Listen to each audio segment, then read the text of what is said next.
சர்வதேச வன உயிரின தினம் இன்று கடைபிடிக்கப்பட்டு வரும் நிலையில் நீலகிரி உயிர்ச்சூழல் மண்டலத்திற்குள்ள அரிய வகை உயிரினங்களை பாதுகாக்க வேண்டும் என இயற்கை ஆர்வலர்கள் கோரிக்கை விடுத்துள்ளனர். மேற்கு தொடர்ச்சி மலையும் கிழக்கு தொடர்ச்சி மலையும் சந்திக்கும் முக்கிய இடமான நீலகிரி மாவட்டத்தில் 60% வனப்பகுதியாகும். ஆசியாவின் மிகச்சிறந்த உயிர்ச்சூழல் மண்டலமான இங்கு என்டமிக் எனப்படும் மண்ணுக்கே உரிய கழுகு, நீலகிரி, சிரிக்கும் பறவை போன்ற உயிரினங்கள் உள்ளன. முக்கியமாக வனம் மற்றும் அந்த வனத்திற்குள் இருக்கும் விலங்குகள் எவை மிகவும் அரிய வகையான விலங்கினங்கள் என்பதை அறிந்து அந்த விலங்கினங்கள் எது அழிந்து கொண்டிருக்கின்றன, அது அழிவிலிருந்து எவ்வாறு நாம் பாதுகாக்க வேண்டும் என்ற ஒரு விழிப்புணர்வு மக்களுக்கும் மற்றும் கல்லூரி மாணவர்கள், பள்ளி மாணவியர்களுக்கு வழங்கப்படுகிறது. அழியும் நிலையில் இருக்கும் உயிரினங்களை காக்க பல்வேறு திட்டங்கள் செயல்படுத்தப்பட்டு வருகின்றன.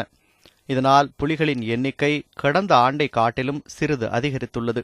எனினும் வன விலங்குகளின் எண்ணிக்கைக்கு ஏற்ப வாழிடங்கள் இல்லை என்றும் வனப்பகுதி சுருங்கி வருவது வன உயிரினங்களுக்கு அச்சுறுத்தலை ஏற்படுத்தியுள்ளதாகவும் கூறுகிறார் வன உயிரியல் ஆராய்ச்சியாளரான ராமகிருஷ்ணன். இந்த மண்ணுக்கே உரித்தான அப்படி சொல்லி எண்டமிக் சொல்லுவாங்க. ப்ளஸ் என்டேஞ்சர்னு சொல்கிறது அழிந்து கொண்டு வனவிலங்குன்னு சொல்லுவோம். இப்போ யானை, புலி, அப்புறம் லெப்பர்டு, அது மாதிரி உயிரினங்கள் நம்ம சொல்கிறோம். அதாவது பெரிய விலங்குகளில் அடுத்தது பார்த்தீங்கன்னா நமக்கு சிறிய விலங்குகள் பார்த்திங்கனாலே அதாவது இந்த கழுகுகள், பறவைகளை பார்த்தீங்கன்னா கழுகுகள், அப்புறம் இதுக்குண்டான பறவை நீலகிரி சிரிக்கும் பறவை, லாஃபிங் த்ரஷ், நீலகிரி ஃப்ளைகேச்சர், இதெல்லாம் எண்டமிக் டு ஒரு என்பிஆர். இதை வேறு எங்கேயும் பார்க்க முடியாத விஷயங்கள். அந்த பறவைகளும் இந்த விலங்குகளும் இங்கே சிறப்பாக வாழுதுன்னு சொன்னால் இந்த வன உயிரினமும் இந்த வனப்பகுதிகளும் சிறப்பாக பாதுகாக்கப்பட்டு வருகின்றன தான் சொல்கிறோம். தீவன கட்டுப்பாடு ஏற்பட்டு வனப்பகுதி அழியும் நிலையில் உள்ளது. இதுபோன்ற காரணங்களால் வனப்பகுதியை விட்டு வெளியில் வரும் வனவிலங்குகள் மனிதர்களை தாக்கியும் விவசாய பயிர்களை சேதப்படுத்தும் சூழ்நிலை உருவாகியுள்ளது. இதுபோன்ற காரணங்களால் வனவிலங்குகளுக்கும் மனிதர்களுக்கும் மோதல் ஏற்படுகிறது. எனவே நீலகிரி மாவட்ட வனப்பகுதியில் பாதுகாக்கும் நடவடிக்கைகள் விரைவாக மேற்கொள்ளப்படுவதுடன் அதன் எண்ணிக்கைக்கு ஏற்ப வாழ்விடத்தை ஏற்படுத்தி தர நடவடிக்கை மேற்கொள்ளப்பட வேண்டும் என சமூக ஆர்வலர்கள் தெரிவித்துள்ளனர். அவைகள் வாழ்ந்த வாழிட பகுதிகளெல்லாம் அதே அளவு இருக்குதா? ஒரு 50 வருஷத்துக்கு முன்னாடி கம்பேர் பண்ணி பார்த்தான்னு சொன்னோம்னா பல இடங்கள் குறைஞ்சிருக்குன்னு தான் சொல்லலாம். அது மாதிரி habitat quality or habitat loss அப்படி சொல்லுவோம். அந்த மாதிரி ஒரு பக்கம் பாப்புலேஷன் கூடுது, ஒரு பக்கம் வாழிடம் குறையுது.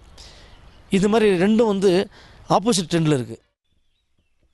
இந்தியாவில் உள்ள 9 வகையான கழுகு இனங்களில் நீலகிரி உயிர்ச்சூழல் மண்டலத்தில் மட்டும் 4 வகையான கழுகு இனங்கள் உள்ளன. காடுகளின் துப்புரவு பணியாளர்கள் என அழைக்கப்படும் கழுகு இனங்கள் அழியும் நிலையில் உள்ளன. கழுகு இனங்கள் அழிந்து வருவது காட்டில் துப்புரவு பணியை பாதிக்கும் என்றும் கழுகு இனங்களை காக்க நடவடிக்கை எடுக்க வேண்டும் என்றும் கோரிக்கை விடுக்கிறார் பறவைகள் ஆராய்ச்சியாளரான சாம்சன். தற்போது சமயத்தில் பார்த்தீங்கன்னா காடுகளை மோனோகல்ச்சர் பிளான்டேஷன் சொல்லப்படுற இன்வேசிவ் ஏலியன் ஸ்பீஷிஸ் சொல்லுவாங்க. இந்த சவுக்கு, லண்டானா, இந்த மாதிரியான இன்வேசிவ் ஏலியன் ஸ்பீஷிஸ்லாம் அதிகமாகிறதுனால இப்போது பறவைகளோட வாழிடங்கள் மாறுபட்டு கொண்டே இருக்கிறது. இதனால் சில வகையான பறவைகள் அழிந்து கொண்டே வருது, அதனுடைய எண்ணிக்கைகள் அழிந்து கொண்டே வருது. இப்போ இந்த இன்வேசிவ் ஏலியன் ஸ்பீஷிஸை ரிமூவ் பண்ணுறது மூலியமாகவும் இந்த பறவைகளோட எண்ணிக்கையில் கூட்டுறது மூலியமாகவும் இப்போ பறவைகளை பாதுகாக்கலாம் இந்த நீலகிரி உயிர்ச்சூழல் மண்டலம்.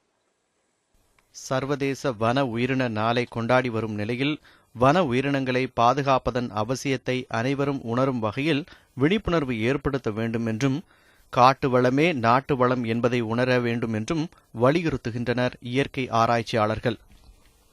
சிவசாமி மற்றும் ஆல்வின் சுரேஷ்குமார், நியூஸ் 7 தமிழுக்காக நீலகிரியிலிருந்து.